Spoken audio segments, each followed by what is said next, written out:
Толық қараңғы жолда үсті басы лас киімде бір қыз тұрды.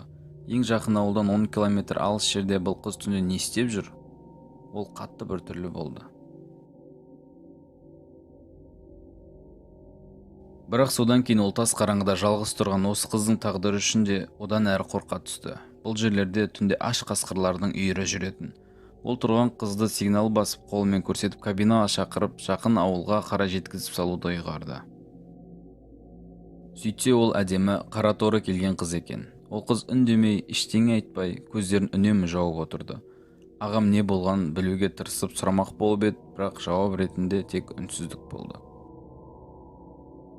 Содан кейін жолды біршама жеңілдету үшін ол өзінің сүйікті кассетасын алып, музыканы қосуды ұйғарады. Бірақ ерегіскендей қарықтан өтіп, ол қолындағы кассетаны қыздың аяқ жағына түсіріп алады.